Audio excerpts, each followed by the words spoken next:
Hello everyone, welcome to the Eternal Spoiler Breakdown. My name is Pojo, and as you can see, we have something very new today. There is a new type of card being introduced to Eternal. It is the Sight card, which are cards that demonstrate a particular location in Eternal, and in turn give us a cool suite of abilities similar to, but very, very different from, Planeswalkers in Magic the Gathering. So this is something that's going to add a lot of versatility and strangeness to gameplay, and we're going to go over each of the different parts of the Sight as we talk about each piece of this. This Sight here is the Praxis Arcanum, which we are now seeing in its full glory for the first time on an Eternal card, and my goodness, is that some beautiful art. I'm really, really excited by this entire, setting. I'm very excited by this card, and there are a lot of fun things that are going to be happening with these cards, and things that we are going to be doing with these cards that are just going to be ridiculous and delightful.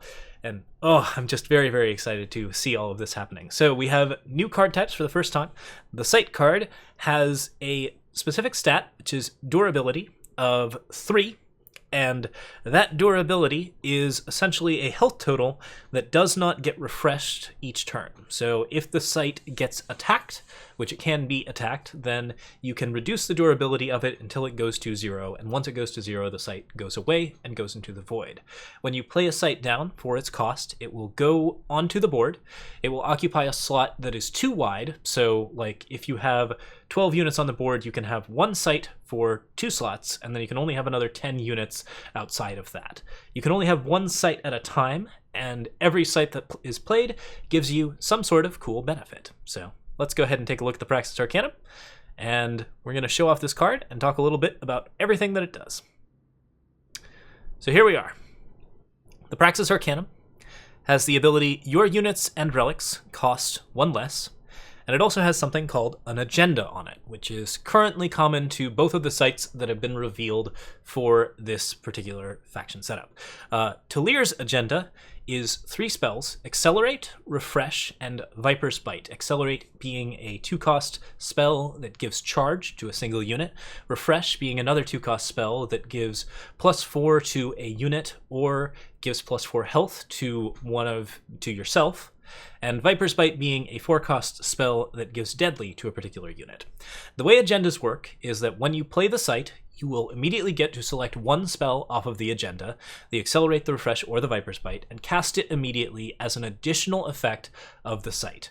Then each turn, if the Praxis Arcanum still exists on the board, you get to cast the next thing on your agenda. So you can cast Refresh or Viper's Bite if you already cast Accelerate. You can choose the order, but you get to cast 1 spell per turn at slow spell speed at the start of your turn. Once you have completely fulfilled the agenda, you get the card whose agenda it is. So in this case, the Praxis Arcanum will unveil Talir Unbound. And it might be reasonable to assume that this card would actually reveal the most recent version of the card. So if there's a new Talir printed, we might actually see a new Talir off of the Sight. I'm not sure about that, but that's, speculation for later on. But regardless, right now, the Praxis Arcanum has Talir's agenda, and it will play Talir Unbound after it has played all of the cards in its agenda. So very, very cool stuff. Once the agenda is finished, you get the hero who has that agenda, and that is pretty exciting. There's a lot of really, really cool things going on. Okay, so this Sight gives your units and relics the ability to cost 1 less. It has 3 durability. How do you get rid of durability? Well, there's a couple of different ways.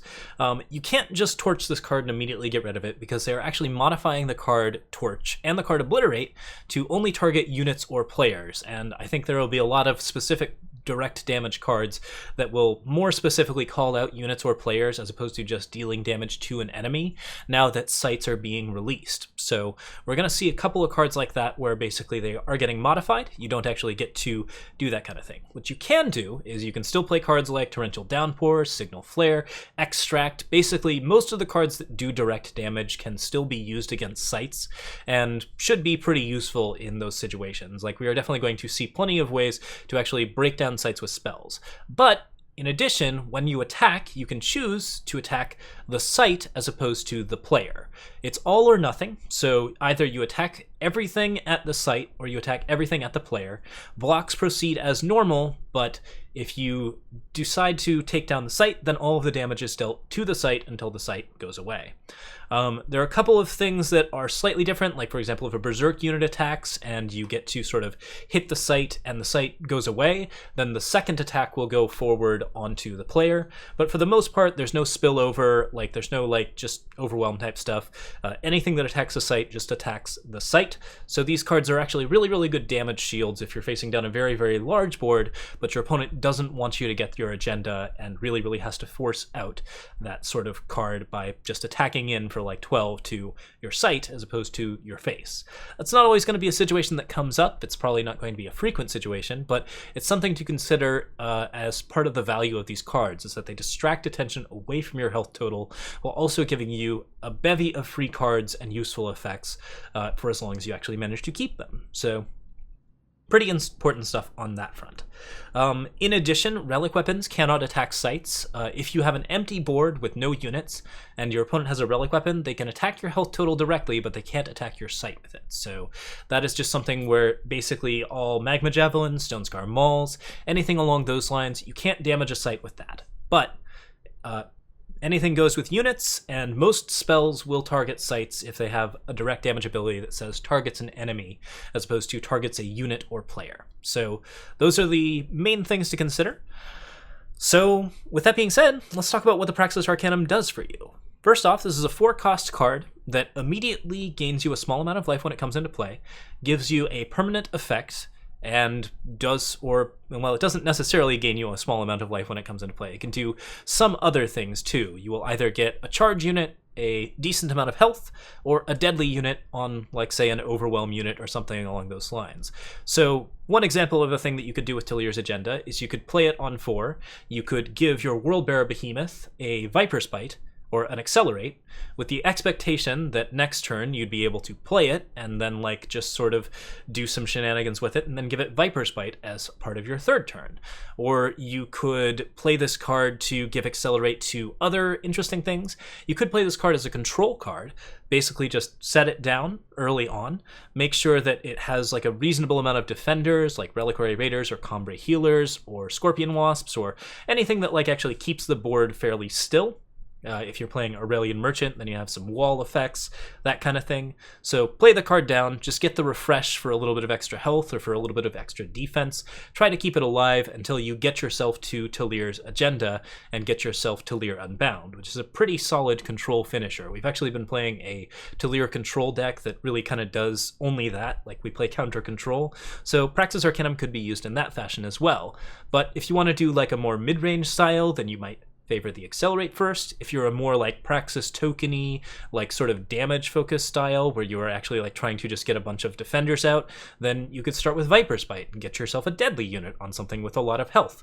So there's a lot of different ways to basically favor the agenda, either use the cards early to gain like a lot of advantage and like sort of force that kind of plan through, or you could just try to get to the big part and like defend the card like it is the most important thing. So either it's something that you get like some small effects out of and then you also get to distract your opponent with it, or you basically like make it the core of your strategy and you do everything you can to defend it so that you can get the cool thing that is at the top of the deck, which is, yeah, very, very satisfying play pattern.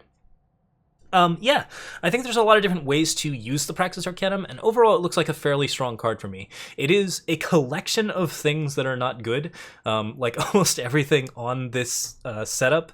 The units and relics cost 1 less thing, the Talir's Agenda, like all of this is stuff that is just like slightly undercosted, but when you combine it all together and you get that flexibility and access to different types of spells, and you also get that sort of damage shield, like these are all things that like actually seem very, very worth it at a simple 4 cost. This is a very powerful card. We should see some pretty good results out of it, and the fact that it makes units and relics cost 1 less also means that we're going to be able to play some very scary things the turn after if your opponent doesn't manage to kill this the turn that it comes out. So you can definitely get a huge distraction out and then like also still manage to do something cool like Accelerate or Viper's Bite to make your other stuff better.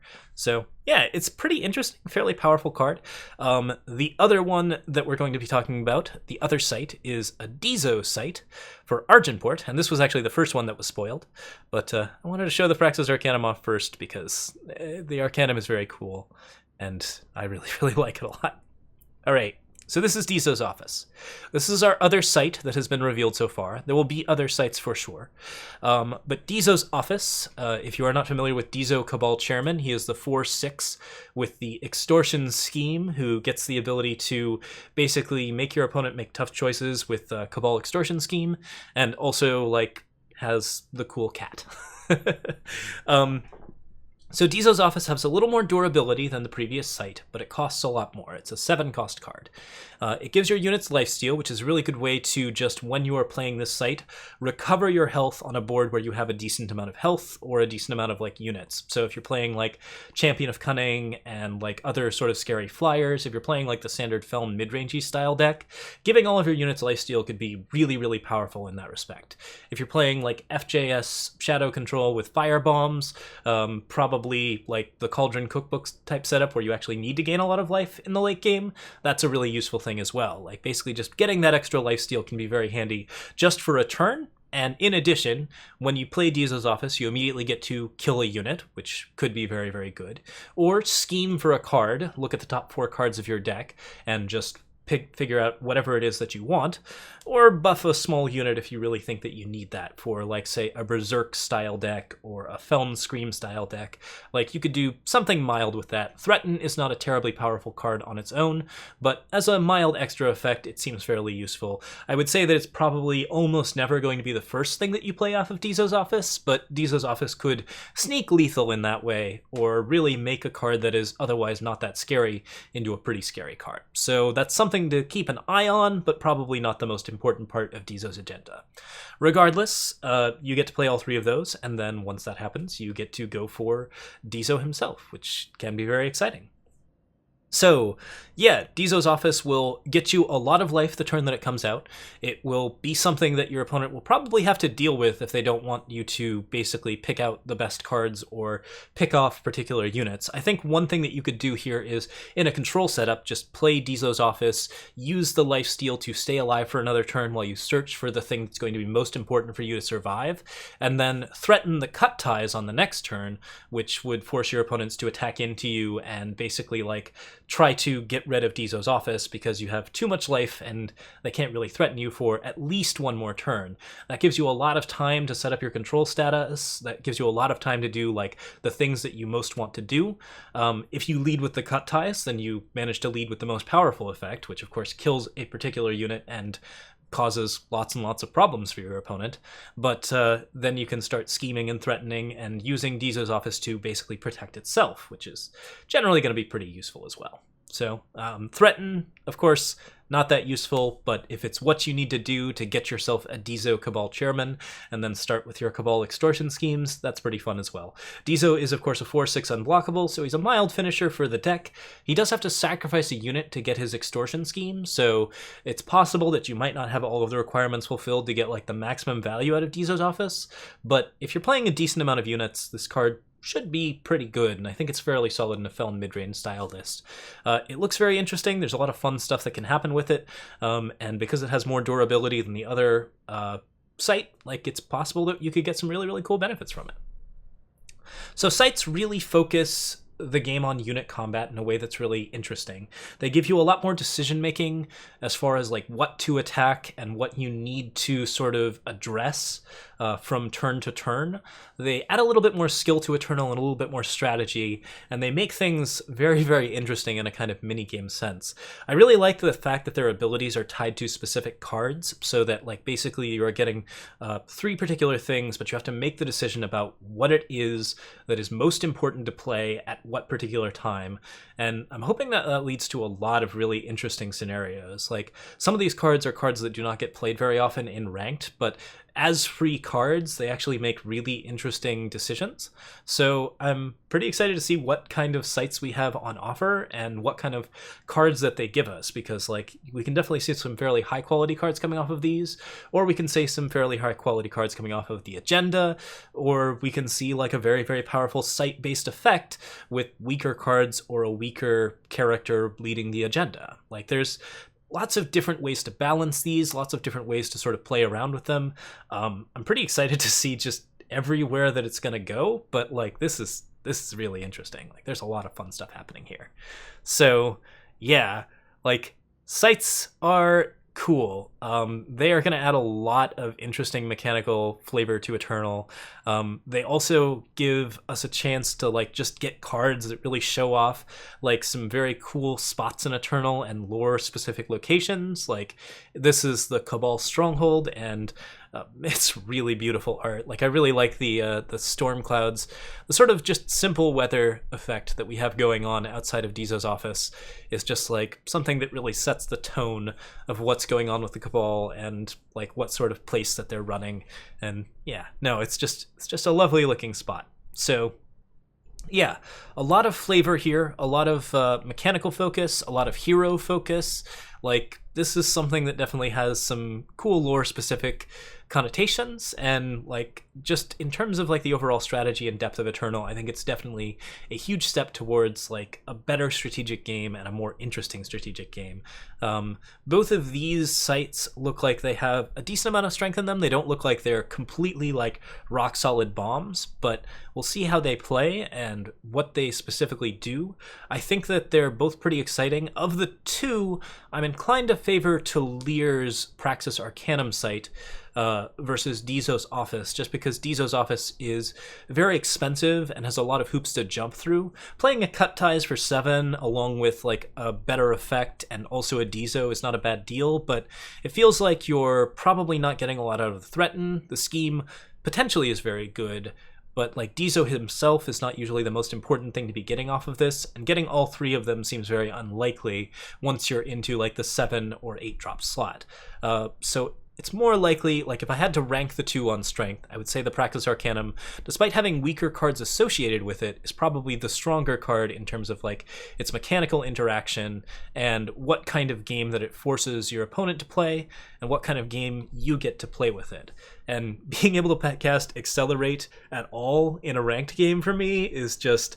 oh, I'm so delighted. Like, I really love Accelerate. I think that card is really, really fun, but it's very hard to cast in a ranked game because it's too little value for what it is that you're paying for it.